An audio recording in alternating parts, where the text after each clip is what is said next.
In just the last month, there is even more evidence that China is becoming increasingly more desperate with its policy decisions, and I'm going to break it down for you. This is stuff that you are not going to see or hear on larger YouTube channels like China Uncensored. As good as those sources of information are for many things, they just do not have the business and market experience, financial industry experience to understand and break things down. So in the last month, there has been stories that have come out that China, I talked about this in the last few weeks, where China was increasing capital controls, more stricter capital controls. They wanted documentation about Chinese students, about parents wiring, sending money to Chinese students abroad outside the country. And according to my top China source in mainland China, that was one of the main ways that money was getting out of the country.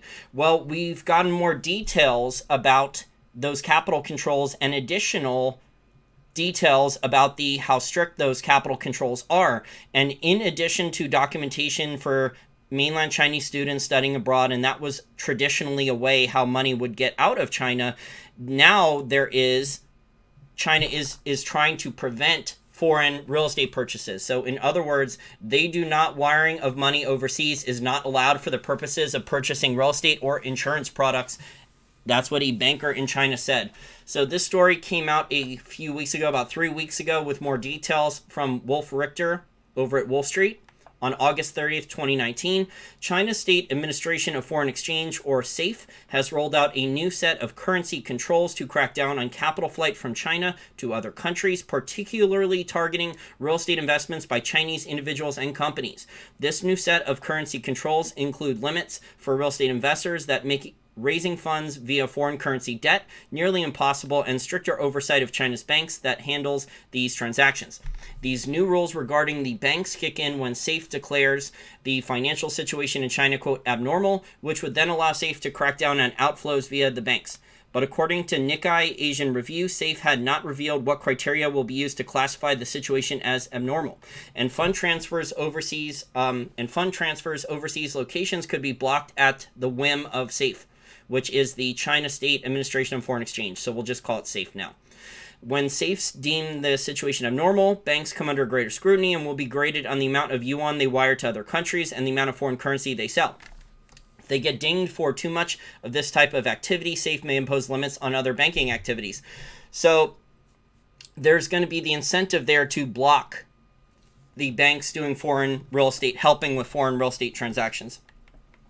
And from what I was hearing from other sources, not my top China source, but other hedge fund sources that I speak to, that up until this capital control announcement, there was still a lot of money leaving China in real estate deals, getting out of the country. So China's trying to stop down on that.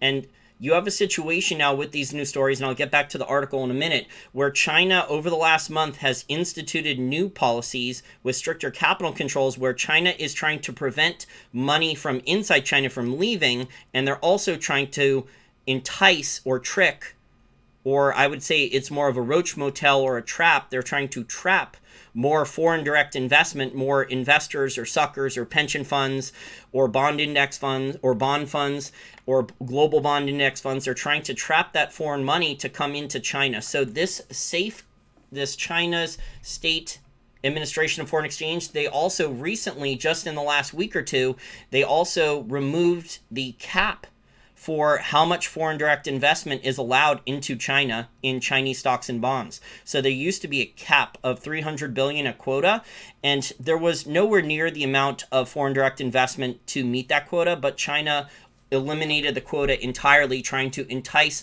more capital into the country. And then, of course, if you're familiar with how things are in China, then it would be very, very difficult once that money is inside China for it to leave China. And a lot of that, my friend Emma Molman, who I've interviewed a couple months ago, she's a very smart researcher. She has a CPA. She has a chartered financial analyst designation as well. And I believe she's working on her law degree. She also works in hedge fund research, and she's a great analyst there. And she was talking about how Bloomberg was putting Chinese state-owned enterprise bonds into the Global Bond Index Fund, and that was going to funnel enormous amounts of retirement money from Americans and Europeans' pension fund money, trillions of dollars, to the Chinese government.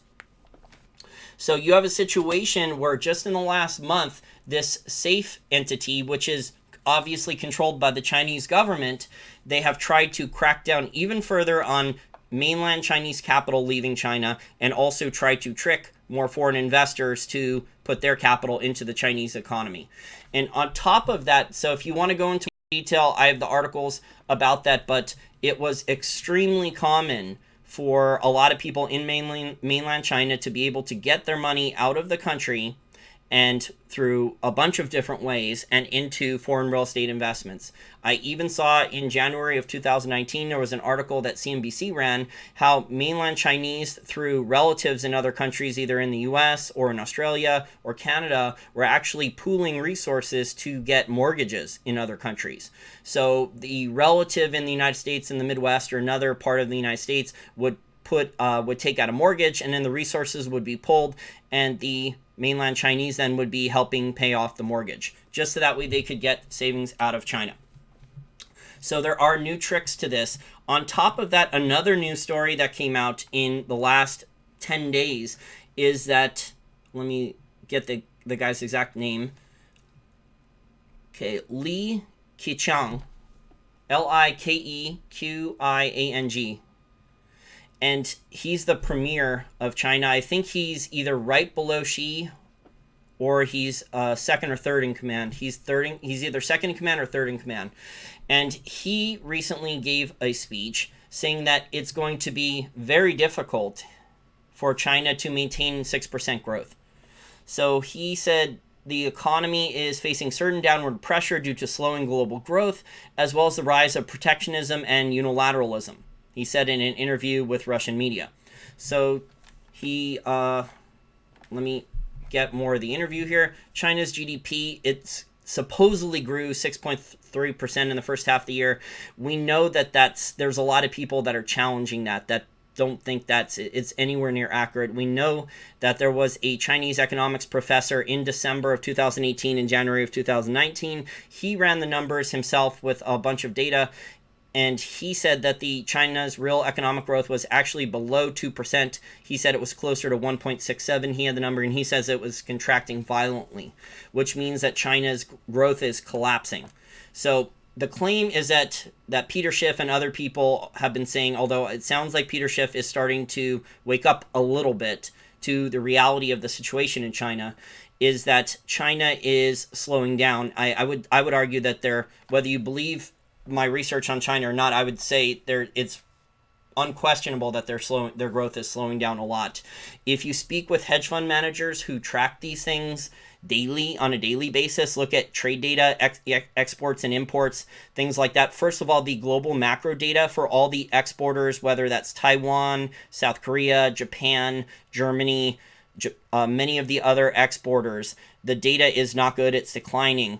But if you look at what and Germany, and if you look at these other exporters and what they say that the export data is to China, it does not match what China says their import data is. So the discrepancies between the exporters, what they say their export amounts are to China versus what China says their imports are enormous. The discrepancies are absolutely enormous. So I think China is becoming increasingly more desperate. It's an interesting strategy that the people in power there are doing, where they're trying to block mainland Chinese from taking their money out of the country, their capital out of the country, with stricter capital controls, because the common ways for the money to go out are being cracked down on. Now, in a year or two, people will probably figure a way around that. It might be Bitcoin, it might be something else. You can't take physical gold bullion out of China. It's illegal, from my understanding, from what I've heard from speaking to sources about this. So people are going to have to get more creative. They're going to have to figure an additional way to get, if they want to get money out of China, it's going to be harder. Now, what we're seeing, though, with the Australian real estate market is people have still figured out, with the stories that I was covering in the last month or so, that people, because the rallies in house prices and land in downtown Sydney, in Melbourne and Brisbane especially in Sydney and Melbourne, has started to rocket again in the last 6 to 8 months.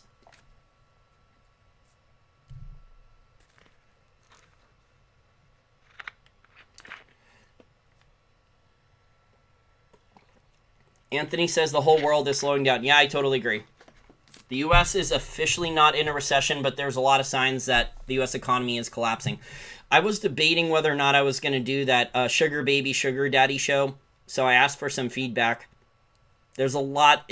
Things are much worse than that Zero Hedge article. I could go into ridiculous and funny stories and details. It's really unbelievable.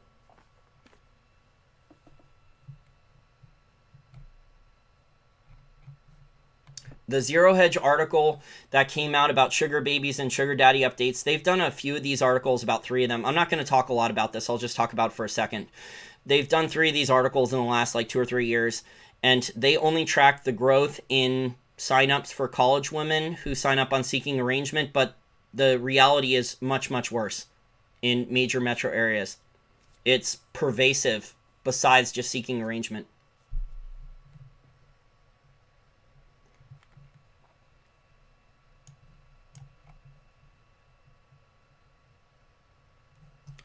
So if you want to read more in depth about the interesting strategy that's being imposed, I have articles, like I said, from Wolf Richter on the capital controls, more details about the real estate controls. Let me get some more information on the real estate controls. Let's see here. Scroll down the article.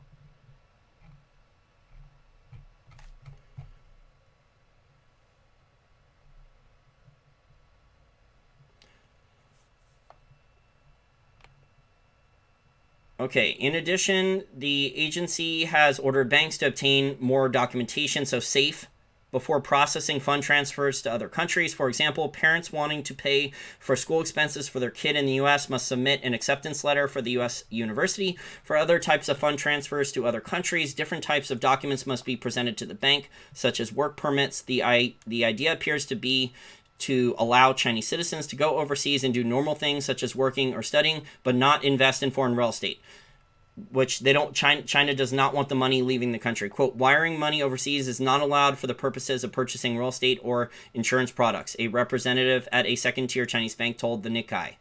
Chinese real estate developers investing in foreign real estate projects are confronted with stricter limits on issuing bonds and loans denominated in foreign currency, especially dollar-denominated debt.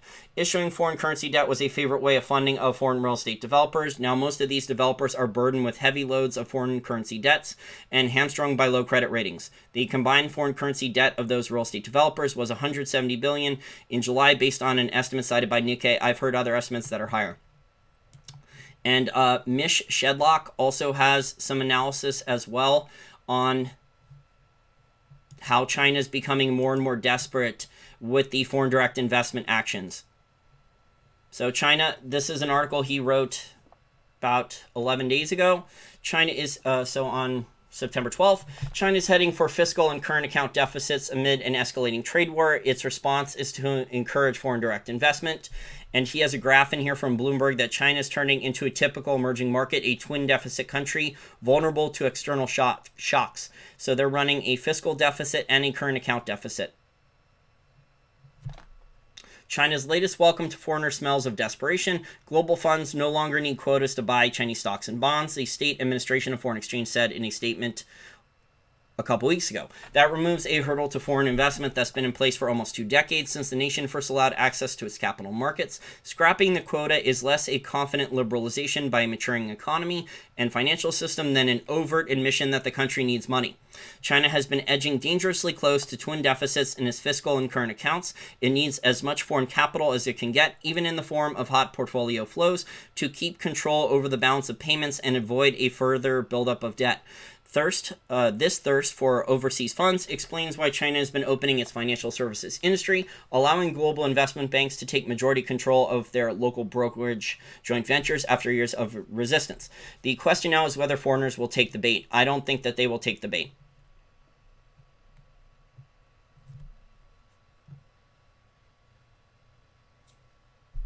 So there's some screenshot tweets from Michael Pettis about this.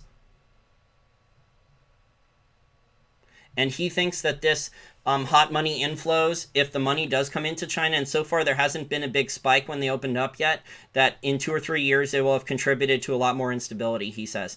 And historically, he's right, because if you go back and look at the Asian tiger crisis in 1997, I've talked about this at length for the last couple months, that a lot of money came in and those countries were running dollar pegs, they're running currency pegs, and then they started to have capital outflows, their currency started becoming under attack, and then they had to break their dollar pegs. So they didn't have the reserves to defend their peg anymore, their currency peg. So it sounds like it's out of desperation. It could be very, very dangerous. Meanwhile, the gold community, I still see articles every day, either on Twitter or elsewhere, that China has 20,000, 30,000, 40,000 tons of gold. They're in so much better shape than every other country, including the US, and that China is going to dump all their treasury soon and collapse the global economy. See it every day. At least a couple articles every day. It's just repeated ad nauseum. No one looks to see if the facts have changed at all.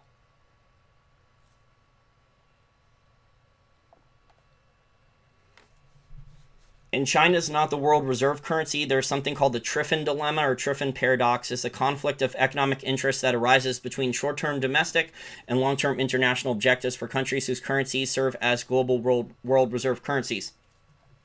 So countries that have the world reserve currency, they have to run trade deficits. So this is why a lot of countries don't want the world reserve currency. Becomes an exorbitant privilege, and then it becomes wasteful.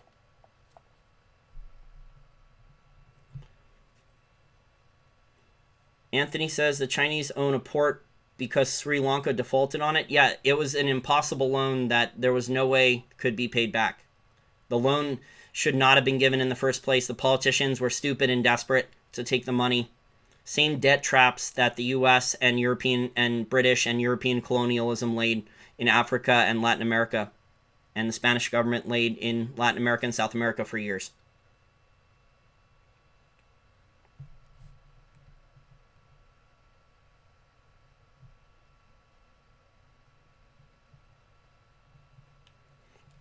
AJ says the dollar will still be dominant for decades to come. I don't know about decades, but China's really struggling to internationalize the RMB, and they've made a lot of mistakes with their central planning and misallocations of capital, with their credit bubble, their real estate bubble.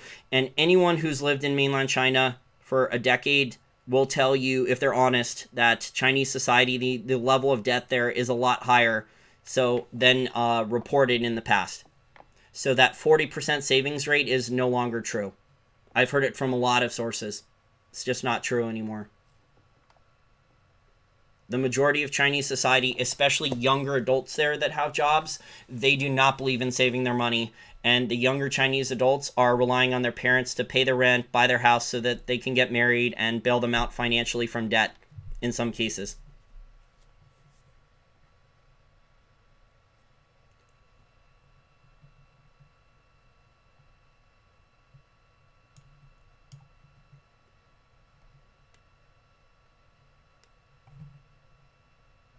There's an interesting article here from Project Syndicate that came out recently about how politically Xi is facing a lot of problems.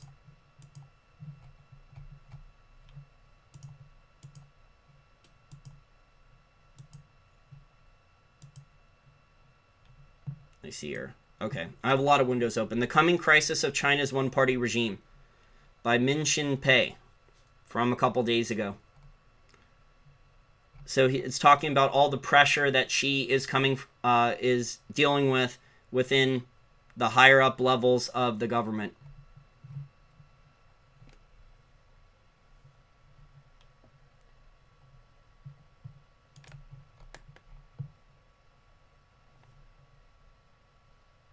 So China's had a lot of foreign direct investment for a long time, but it looks like that's starting to really slow down a lot after the trade wars, the tariffs. You have a lot of manufacturers now that are starting to move out of China. They were moving anyway before the Trump tariffs and the trade war escalating into a full-blown economic Cold War.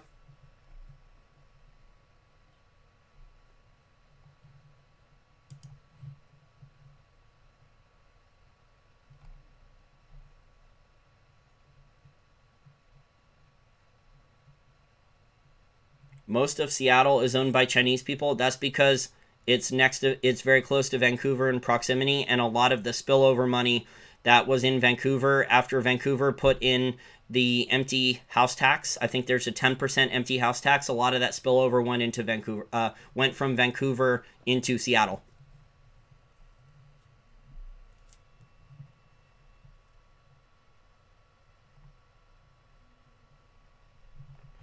Peter says you would have to be insane to invest in China. Yeah, given the accounting, how bad the accounting discrepancies can be, go watch the documentary The China Hustle if you don't believe me.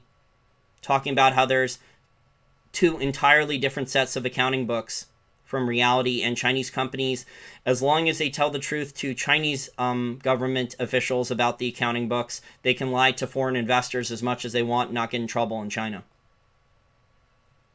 And there's private property problems, but it sounds like there's, with the global bond fund, this total global bond index fund, and how much of Chinese state-owned, and how much, sorry, that was my phone, and how much Chinese state-owned enterprise bonds are going to be put in the global bond fund,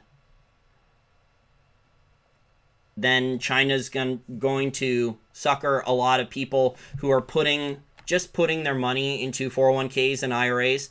And if you're American and you put your money into a 401k or IRA, especially a 401k or a teacher's or government employee retirement plan, there's not a lot of options. And a lot of people out of income may look for global bond funds. Not that bond funds are going to have income anymore, but people don't really do that much research. The average person spends more time, this is very unfortunate, and why I think the US has been declining for decades. The average American spends less time with their investment portfolio and what investments to invest in for their future and retirement than picking out where they're going on vacation, how to save on vacation. You know, all the deals on vacation, like, oh, I saved $50 on an airplane ticket, or oh, I saved $50 on a hotel room. Oh, I saved $50 on a excursion booked with my cruise. So the average American spends way more time. I've seen research saying they spend 10 times as much time researching an appliance, the reviews on the appliance, getting a good deal on an appliance, or getting a good deal on a vacation for all the things involved in booking a vacation than they do on their investments and their retirement portfolio. And it should be the exact opposite. If you want to succeed and have a successful retirement and a good investment portfolio, it should be the exact opposite. So unfortunately, this is very common. There's lots of articles about this in personal finance and elsewhere. And then, of course, the mainstream financial industry preys on this.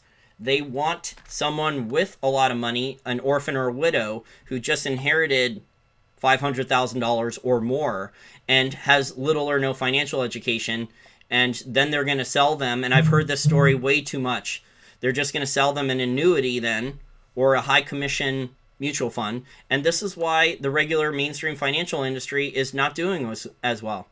The regular mainstream financial industry, yes, they're kind of adapting to exchange-traded funds and index funds, but yes, they have more assets under management, but those are lower margin, lower commission for the brokers.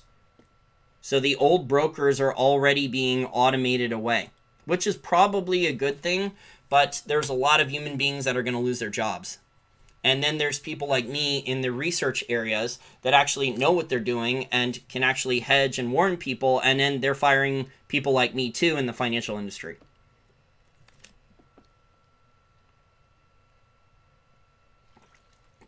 But when I was a stockbroker and I was in like the sales meetings and learning all the selling tricks and all the psychological tricks for getting customers or getting them to buy high commission products, you know, they would lecture us on the ideal customer was a widow or an orphan that had a lot of money, $500,000 or more, and didn't know anything about business or investing or finance. And then you could just be nice and polite, and you could omit certain facts, and then that's how the industry works. It's preyed for decades on people like that, and I think that's going away. But now there's way too much money in index funds. And that's another problem. Because as I talked about last night, once in November 2018 and December 2018, when there was a freeze in credit, when there was no junk bond issuance, like Danielle DiMartino Booth said, for 41 days because of General Electric, and the stock market started to correct. Once the stock market started to have a big correction and then there was the emergency Steve Mnuchin meeting on Christmas Eve. Once the stock market had a big correction, there was a lot of people who panicked and tried to take their money out of index funds, out of ETFs. And then that's what really started to worry the people in power, because the system right now with a lot of these exchange traded funds, especially the index funds, is not set up for a lot of people to withdraw their money at once, because the exits are not larger. They're the same size.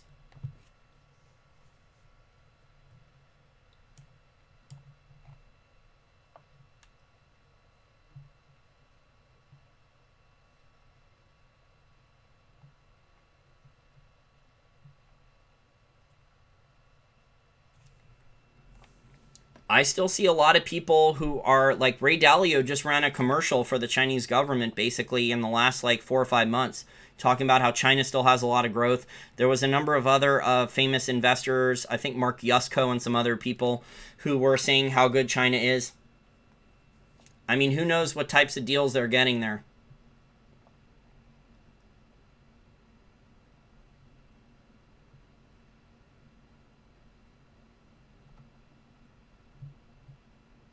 You should be able to see a picture, an economic cartoon, with a Chinese car and Xi trying to hit the brakes, the slowdown. I don't know, Crazy Ant, why you can't see the picture.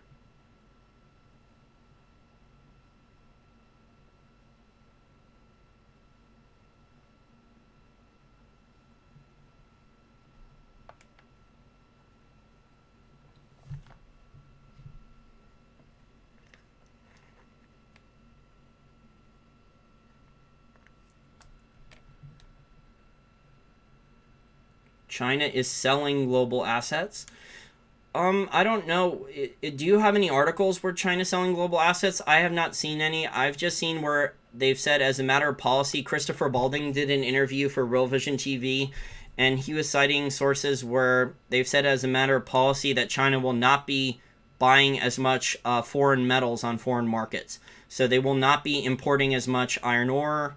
They will not be importing as much copper.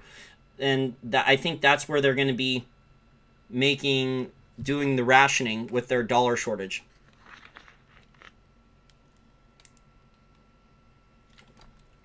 I don't see everyone's comments. If there's a lot of comments coming in, I don't see everyone's comments. If there's dozens and dozens of comments coming in per minute, I might only see some of them. Which is why if you want me to answer and respond, it's more likely that I will do so with a super chat.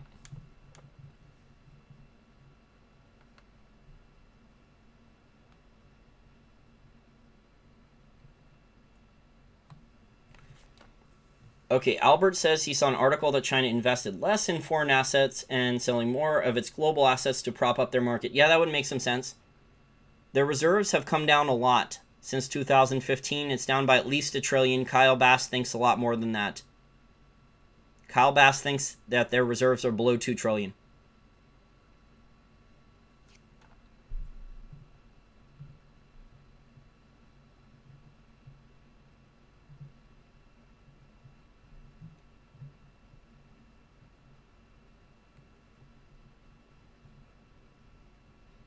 Anthony says China has more growth potential if the Chinese Communist Party collapses. I agree, Anthony, but I don't think the Chinese Communist Party or Communist Party of China, whichever one you want to use, I don't think they're going to give up without a fight. Most people are not aware that guns are banned in China, which is why storing a lot of physical gold with a vault company there is really difficult. So transporting physical gold there and with a vault company is very difficult. I've heard the military has to get involved with transporting gold. So guns are banned in China, so transporting gold is very dangerous in China.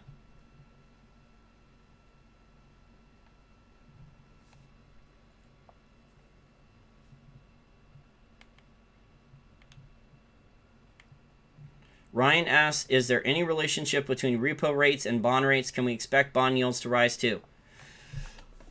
The articles I'm reading about the curious case, what's going on in the repo market, have more to do with how there's $1.4 trillion in excess reserves that the largest banks have, and how they're not willing to use any of that money just for shorter overnight loans for the repo market. So that's more curious, and I'm wondering why either. There's a number of theories out there about why. I was going to do a separate show on that and talk about that, so I'll save that for a separate show.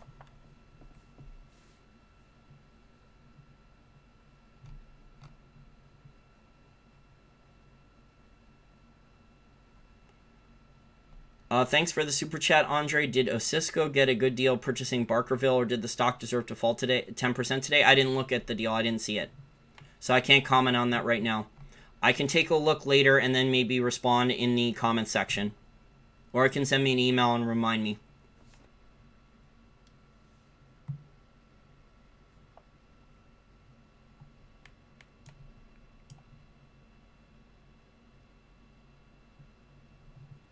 So, to summarize things here, we have one of the higher-ups in China, right below Xi, warning that China's not going to be able to sustain 6% growth anymore. Now, if you've been paying attention to my channel, you know that that was the case for a long time now.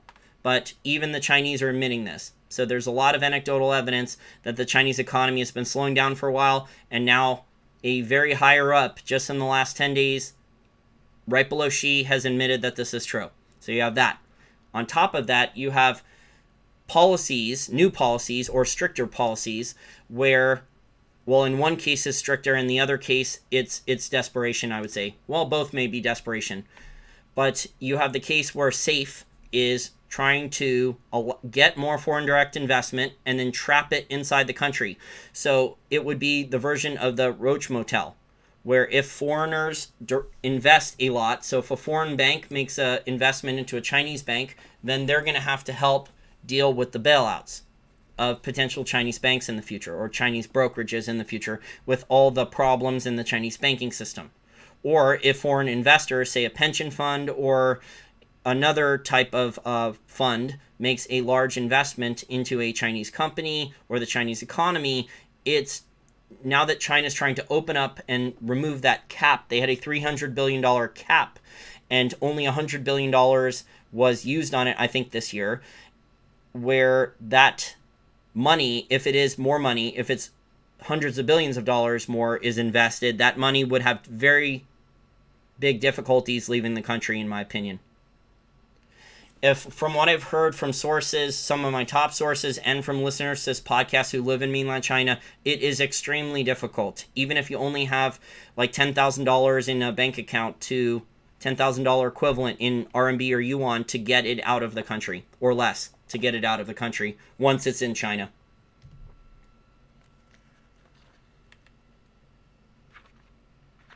Joel says that China's economy has been slowing for several years now. Yes, I agree. It was actually slowing before the trade war, before the tariffs, and the tariffs are being used as an excuse for why the Chinese economy is slowing, and now you can blame it on Trump. The Chinese government now can blame the economic slowdown on Trump, blame it on Americans.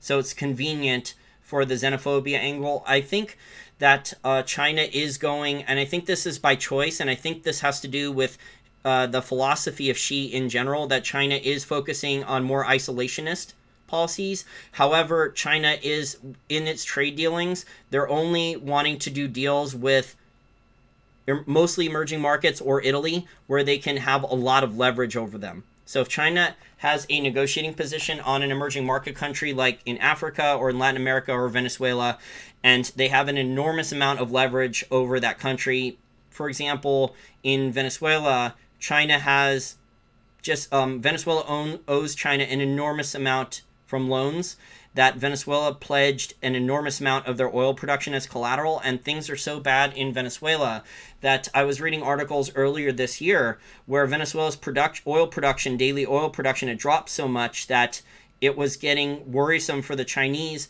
whether or not Venezuela would be able to produce enough oil to meet all the oil obligations that they owe China per day. And then, of course, I think the Chinese would start to demand more terms. The Chinese clearly don't want Maduro gone because they know if Maduro is deposed, if there's a coup and Maduro is gone, that the deal that they have in place now, which is beneficial to them for the oil and some of the other resources in Venezuela, those terms will be gone if the U.S. does a regime change there. And I'm not in favor of regime change. I'm just telling you that China and Russia do not want a regime change there, because then all the deals that they negotiated with Hugo Chavez, his government, and now Maduro's government, those deals will go bye-bye.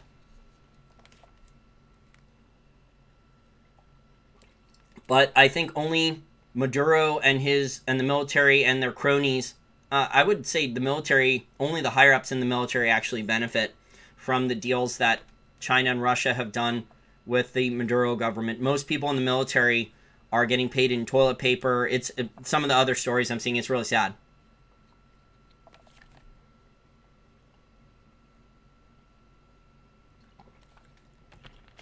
Why do I need to know anything about about Venezuela's crypto called the Petro when Venezuela, no one's going to trust it or use it? Like, all these people were like, oh, they're going to ditch the dollar. Oh, they're going to help crash the dollar. Oh, they're going to end the petrodollar. Who's going to trust Venezuela to not cheat on that cryptocurrency, to not add in more currency units, or create a, what's the right word here? Additional altcoins, and then steal other ways with the cryptocurrency. Currencies can still, let me tell you from financial history, currencies can still hyperinflate when they're backed by something other than gold and silver. There's the 1790s French hyperinflation. It was called assignat. And I think the book was called Fiat Currency Inflation in France. It was written a long time ago. And to try to stop, this was during and after the French Revolution. I think it was, it started during the French Revolution with the French currency there. And they tried to back the French currency with church lands, with real estate, with ecclesiastical lands, and it didn't prevent a run on the currency and problems with the currency, and it still hyperinflated. So as far as I know, the only backing of a currency, not with petro, oil, or anything, the only backing of a currency that prevented a hyperinflation was gold and silver.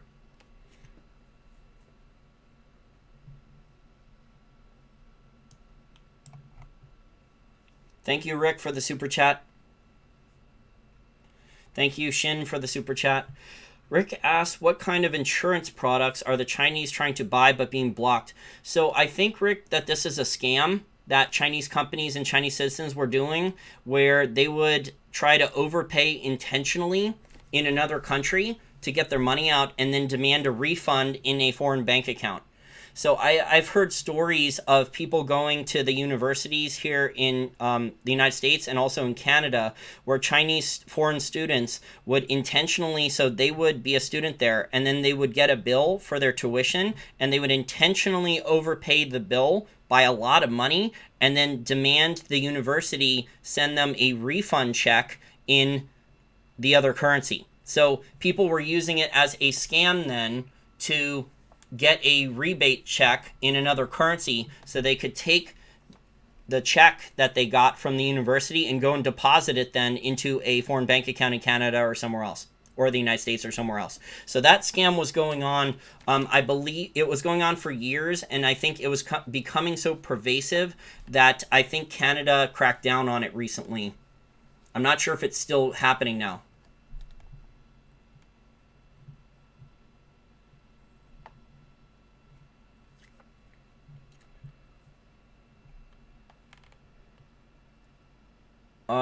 Defy Mills, I may email you. I saw your email, so I'll talk in emails. Okay, thank you for the other super chats. Let's see here. From Housed Portalance. What is the risk of portfolio allocation of 100% physical gold in a gold money account with the Royal Bank of Canada going bust? There's no perfect place to protect your savings. There's none. We're in an environment, we're in a very dangerous, very immoral, very unethical environment where anyone in power could change the rules. So I do like Gold Money. I think they offer good products and services. I do not like their marketing department. I've disclosed that they screwed me over on a signed paid advertising contract that I spent months working with them on. And then they refused to honor anything in that contract. However, I think they offer people a very reasonable way to store their savings. Because unlike a regular bank account, I believe Gold Money will not be charging negative interest rates.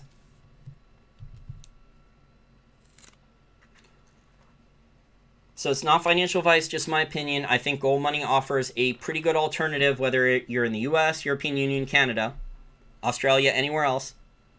I think it's a big hassle if you're in mainland China to open up a Gold Money account.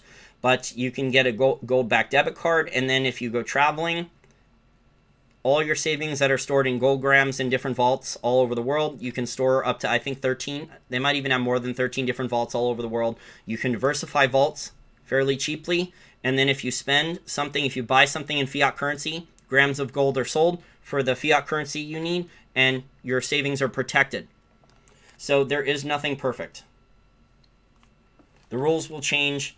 I think I heard recently from a listener that Glint, which was an alternative to Gold Money that people were talking about, and that Glint just went out of business. It just declared bankruptcy, Glint, which was another bullion storage similar to Gold Money. So this is a risk you run. I had never heard of Glint up until a couple weeks ago, so I don't know much about it. But I do like David McIlvaney. I think he's brilliant at McIlvaney Financial, and his dad figured out a way for Americans to buy physical gold before it was legal. He figured a legal loophole, and Don McIlvaney, David's father, was actually involved in the legislation in getting physical gold ownership legalized for Americans again. And they have a new app besides Gold Money. It's a competitor called Vaulted. The Vaulted app, VAULTED, and that stores physical gold at the Royal Canadian Mint, and you could sell grams, you could use it for purchases with the app, etc. And you could store physical gold there. So again, this is not financial advice, just my opinion.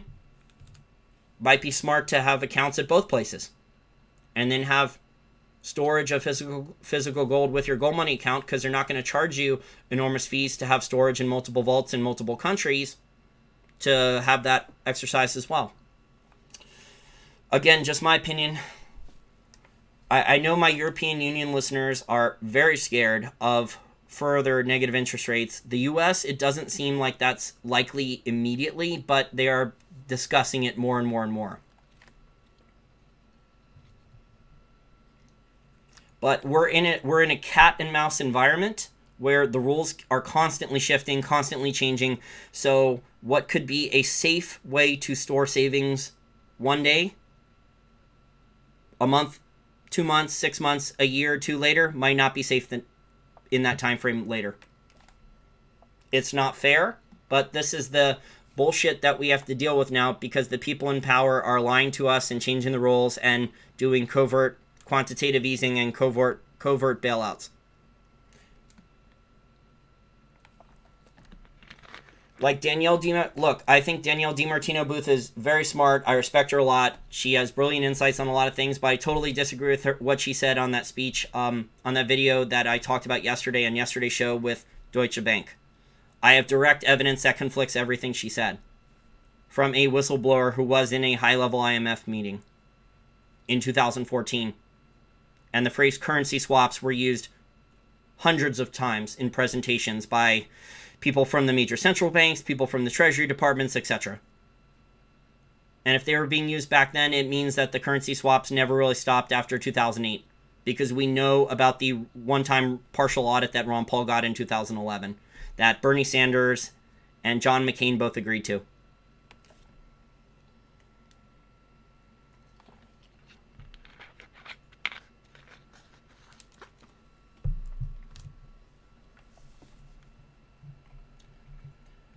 Albert says he's not scared of negative rates. You'll just take your cash out of the bank. Albert, it depends which country you're in. Australia is already talking about banning cash. You may be labeled a criminal.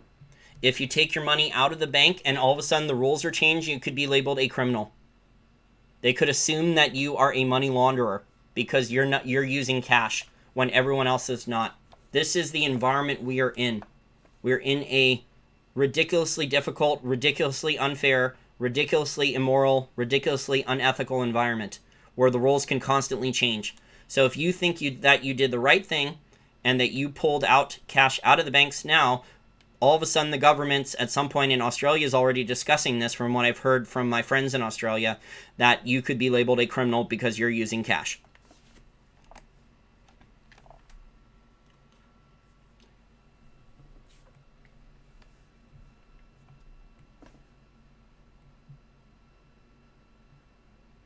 Okay, guys, well, I think that's it for now. I will put thank you very much to my almost 150 Patreon account contributors.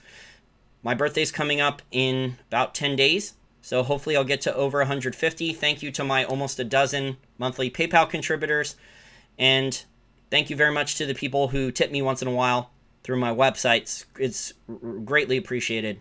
It's reducing the stress in my life, allowing me to focus on the best information and education and content for you guys. And the people who are not tipping once in a while or monthly PayPal contributors, you should be thanking the people that are monthly contributors, because you are getting this education that is really not available in a lot of other places for free. Okay, well, all the links on information, on the articles and information will be in there, but China is becoming, in my opinion, increasingly more desperate because their dollar shortage is acute, and they are rationing their dollars, and they are deciding what banks to bail out now, trying to force mergers with their large banks to buy out their small banks, trying to force their largest banks to bail out entire provinces now, and all the craziness that's going on there. So the gold community will say that I don't know what I'm talking about, that China's still going to crash the dollar, and meanwhile, in the last 10 years, things have changed a lot. Okay, guys, well, that's it for right now. Guys and gals, thank you very much for your time, and there may be another stream later, or later today. I'll see how I feel after the gym. I was debating doing another update on the repo market. You know what? I'll save that for tomorrow. I'll save the repo update for tomorrow. Still debating whether or not I should do the sugar daddy, sugar baby one. There was a lot of pushback on that. But I think it is the sugar daddy, sugar baby indicator, I think is, and the Zero Hedge article is not covering really any of the reality of the situation. The seeking arrangement is only a tiny little part of the story, the explosion on seeking arrangement. It's pervasive everywhere else in dating. But I think it's a microcosm of, there's a bunch of factors why sugar daddy and sugar baby, but a lot of it has to do with the cost of living increasing massively, the economy not doing well, and also moral bankruptcy and moral decay in society. Okay, thank you for that's it for now.